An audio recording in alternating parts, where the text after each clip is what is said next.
حضرت امام علی علیہ السلام کی خدمت میں ایک شخص آ کر کہنے لگا، یا علی، ایسا کون سا وقت ہے جب انسان دعا مانگے اور دعا رد نہ ہو؟ بس یہ کہنا تھا تو امام علی علیہ السلام نے فرمایا، میں نے اللہ کے رسول سے سنا کہ 3 موقع ایسے ہیں جب اللہ دعا رد نہیں کرتا۔ وہ پوچھنے لگا، یا علی، وہ کون سے لمحے ہیں؟ امام علیہ السلام نے فرمایا، جب انسان کا جسم کانپنے لگے اس وقت مانگی ہوئی دعا اللہ پاک رد نہیں کرتا۔ دوسرا، جب دل میں اللہ کا ذکر، اللہ کا ڈر ابھرنے لگے، اے شخص، اس وقت مانگی ہوئی دعا اللہ پاک رد نہیں کرتا۔ اور تیسرا، جب انسان کی آنکھیں نم ہو جائیں اس وقت مانگی ہوئی دعا اللہ کبھی رد نہیں کرتا۔ یاد رکھنا، ان 3 حالتوں میں انسان کائنات کی جو چیز مانگے وہ اسے ملنے لگتی ہے، چاہے وہ صفا و مروہ جتنا سونا ہی کیوں نہ ہو۔ ہمیں چاہیے کہ اللہ تعالیٰ سے زیادہ دعا مانگیں کہ اس سے اس کی رحمت جوش میں آتی ہے۔ دعا کے بارے میں قرآن مجید میں اللہ تعالیٰ نے متعدد جگہ ہدایت دی ہے۔ ان آیات مبارکہ سے دعا کی عظمت واضح ہوتی ہے۔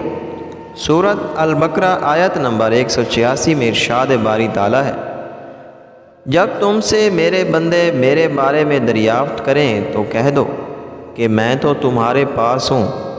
جب کوئی پکارنے والا مجھے پکارتا ہے تو میں اس کی دعا قبول کرتا ہوں۔ تو ان کو چاہیے کہ میرے حکموں کو مانیں اور مجھ پر ایمان لائیں تاکہ نیک راستہ پائیں۔ اللہ کے پیارے نبی حضرت محمد صلی اللہ علیہ وآلہ وسلم نے دعا کی عظمت، اس کی برکتیں، دعا کے آداب اور دعا کرنے کے بارے میں واضح ہدایت دی ہیں۔ ایسی بے شمار احادیث ہیں جن میں دعا کا ذکر ہے اور دعا کی اہمیت و فضیلت کو واضح کیا گیا ہے۔ حضرت عبداللہ بن عمر سے روایت ہے کہ رسول اللہ صلی اللہ علیہ وآلہ وسلم نے فرمایا، دعا کار آمد اور نفع مند ہوتی ہے، اور ان حوادث میں بھی نازل ہو چکے ہیں اور ان میں بھی جو ابھی نازل نہیں ہوئے، بس اے خدا کے بندو دعا کا اہتمام کرو۔ ایک اور حدیث حضرت عبداللہ بن مسعود سے مروی ہے کہ آپ صلی اللہ علیہ وآلہ وسلم نے ارشاد فرمایا، اللہ سے اس کا فضل مانگو، کیونکہ اللہ کو یہ بات محبوب ہے کہ اس کے بندے اس سے دعا کریں اور مانگیں۔ اللہ تعالیٰ کے کرم سے امید رکھتے ہوئے اس بات کا انتظار کرنا کہ وہ بلا اور پریشانی کو اپنے کرم سے دور فرمائے گا۔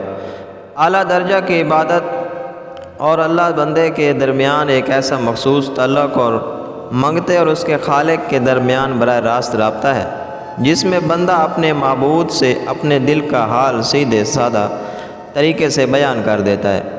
بندہ اپنے پروردگار سے دن یا رات کسی بھی حصے میں دعا مانگ سکتا ہے، کوئی خاص وقت اس مقصد کے لیے مقرر نہیں۔ تاہم احادیث مبارکہ سے دعا کے لیے درج ذیل اوقات ثابت ہیں۔ ان وقتوں میں دعائیں بہت جلد قبول ہوتی ہیں۔ نمبر 1، رات کا آخری حصہ تہجد پڑھنے کے بعد۔ نمبر 2، جمعہ کے دن بھی ایک قبولیت کا ساتھ ہے، اس میں دعا قبول ہوتی ہے۔ نمبر 3، شب قدر میں مانگی جانے والی دعا۔ نمبر 4، اذان کے وقت کی دعا۔ نمبر 5، فرض نمازوں کے بعد کی دعا۔ سجدے کی حالت میں مانگی جانے والی دعا۔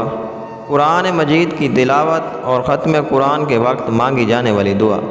رمضان شریف کے مہینے میں افطار کے وقت کی دعا۔ اللہ ہم سب کا حامی و ناصر ہو، آمین ثم آمین۔